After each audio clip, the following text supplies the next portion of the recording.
All this inflation has its roots in the 2008 financial crisis and the government bailouts. QE1, QE2, QE3, all of that was inflation. The Fed let loose all of these inflation chickens back then.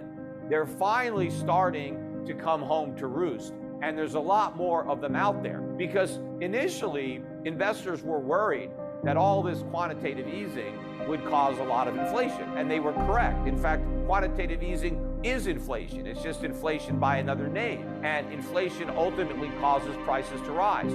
But temporarily, what happened was a lot of that inflation went into financial assets, went into stocks, bonds, real estate, stuff like that.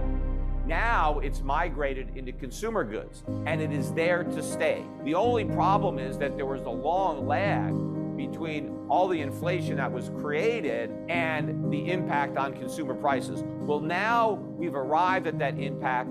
There's so much inflation in the pipeline that nothing the Fed is doing now is going to turn off that spigot. In fact, what they are doing now is completely inadequate for the task at hand, because the only way to get rid of 8% inflation is to have interest rates that are above 8%. You need positive real interest rates so that you change consumer behavior. You need less spending and more savings. Well, no one is going to save more if you still have negative interest rates.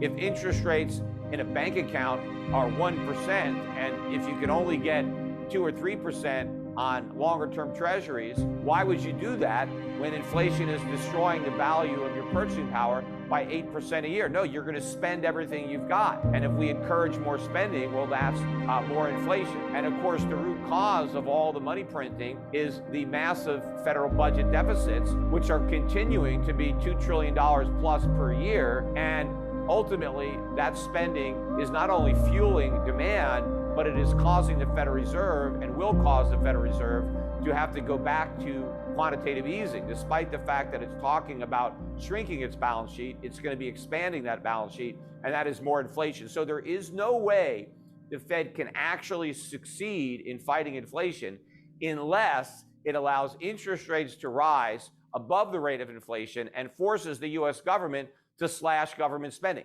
None of those things is going to happen. And so the inflation problem is going to get worse.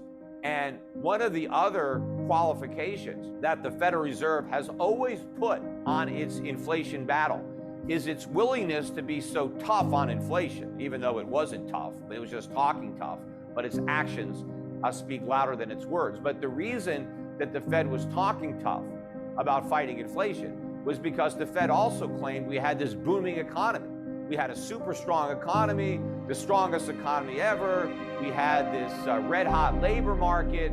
And because we had such a strong economy with such a strong labor market, that we could easily withstand the rate increases that were necessary to fight inflation. Oh, and by the way, the reason the Fed can't raise interest rates high enough to fight inflation is because it would create not only a depression, but a financial crisis, because there's no way that all the debtors could pay that debt, and so everything would implode, which is why the Fed is not fighting inflation, because it can't, but it can't admit that, so it's pretending that it will. And part of the pretense was the strong economy that was enabling this fight without the type of collateral damage that there would normally be when the Fed was fighting inflation, even though this time there should be much more collateral damage because we have more inflation than ever, and we have an economy more vulnerable than ever to rising interest rates. The economy has been in a recession for all of 2022. In fact, back in 2021, when I was a lone voice predicting that inflation wasn't transitory and would get stronger, I was also predicting that the economy would get weaker at the same time. I forecast that the U.S. economy would be in recession in the first half of 2022, and I got that right. But I said even though the economy would be weaker than anybody thought, inflation would be stronger than anybody thought. So I got both right. My prediction was stagflation, but that the stagnation would actually be recession, not just slow growth.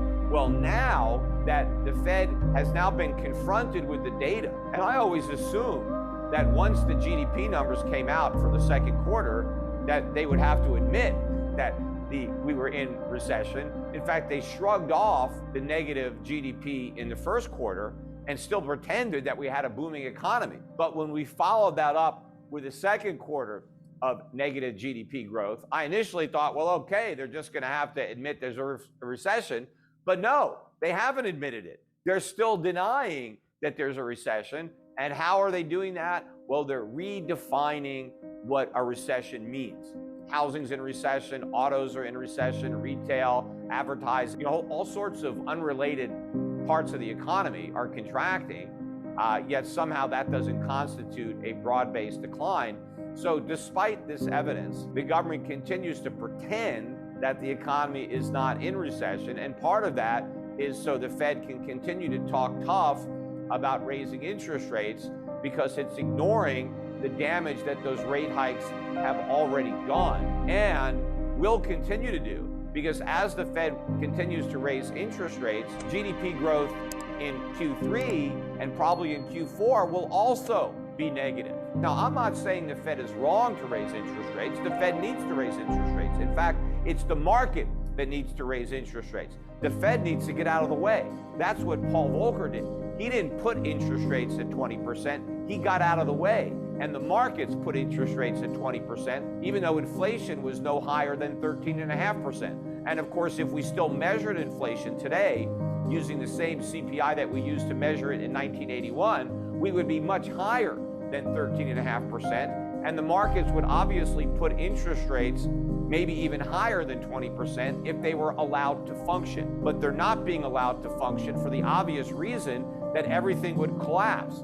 Back in 1980, we could afford to pay 20% on our debt. We only had about $1 trillion in the national debt, not 31 trillion like we have now. But more importantly, most of that debt was locked in with 10 to 30-year treasuries. So higher interest rates only affected the immediate borrowing needs of the U.S. government. Now, with about a third of the debt maturing every year, we have such a short maturity and we have such enormous current deficits that any big spike up in interest rates immediately bankrupts the U.S. government. There is no feasible way of making those payments. They can't raise taxes high enough to do it. And of course, if interest rates went that high, we would be in a massive recession. And so tax revenues would collapse while government spending exploded. So there is no viable way to allow interest rates to rise to a market clearing level, but that is still the right thing to do. All of this stuff would be political dynamite. I mean, it would probably be suicide for whatever the party is in power that was forced to acknowledge all this, which is why it is not going to happen. The Fed does not have the political will to force all this to happen. So everything it's saying about its commitment to fight inflation is a bluff.